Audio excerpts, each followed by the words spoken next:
I knew something was off the moment my mother said my name.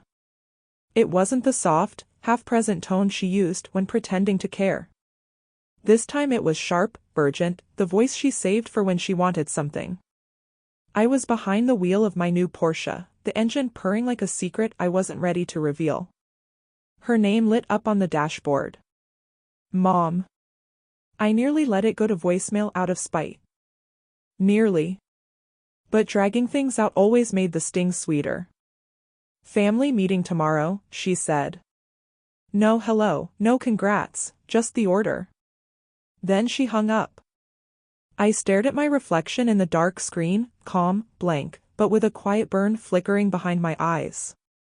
They skipped my wedding, vanished for months, but the second I posted the Porsche, suddenly I was worth dialing again. I let out one steady, icy breath.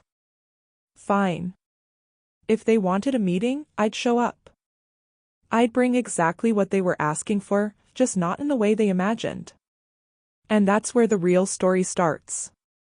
There was a time I would have bent myself into any shape just to earn their approval. When every scrap of praise felt like oxygen.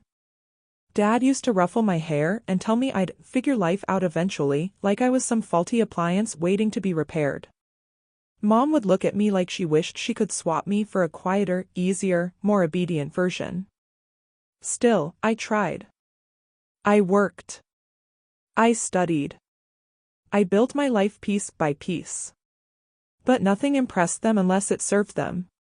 When I introduced them to the woman who would become my wife, I foolishly thought maybe, just maybe, this time would be different.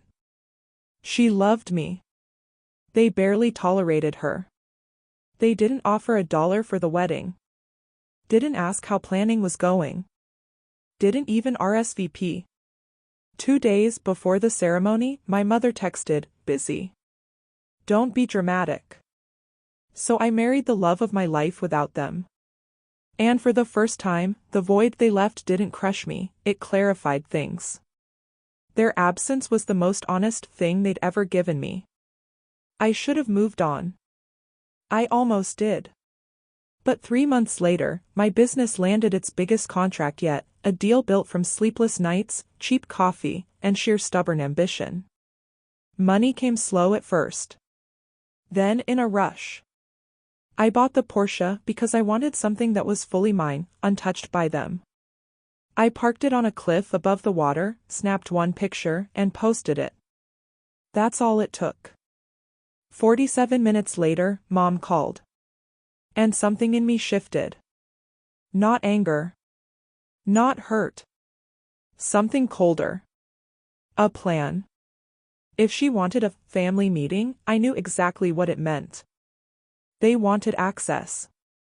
Money. Proof that I hadn't forgotten where I came from. So I spent that night gathering my ammunition. Not weapons, truth.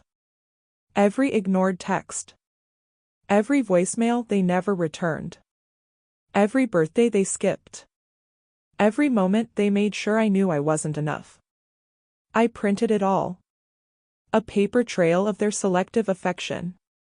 Then I prepared my real surprise. The next day, I pulled up to their house, not the one I grew up in. That one had been sold years ago to cover Dad's gambling debt. This place was smaller, cramped, bitter. The porch sagged like it was tired of holding them up. Mom opened the door with a smile far too bright to be real. There he is, she sang, brushing my arm like she hadn't gone 6 months without touching me. Dad lingered behind her, eyes locked on my keys. So, he said. Looks like life's treating you well. I stepped inside without responding. No smile. No warmth. They guided me to the dining table, 3 chairs, one empty. The symbolism wasn't lost on me. Mom folded her hands. We've been talking, she said, and we think it's time we reconnect. As a family. I didn't sit. Instead, I laid the folder on the table. What's this? She asked. Receipts, I said. In case either of you forgot. Dad's brows knit together. Forgot what? I opened the folder and slid out the wedding photo, me and my wife alone at the altar. You weren't there, I said. But now you suddenly want something from me. Mom's smile faltered. We don't want anything. I cut her off. You called only after seeing the car. Not for the wedding. Not when I launched the business. Not even last year when I ended up in the hospital from stress. Silence thickened the room. Dad shifted uncomfortably. We just thought now that you're doing well. Now that I'm useful, I corrected. Then I delivered the real shock.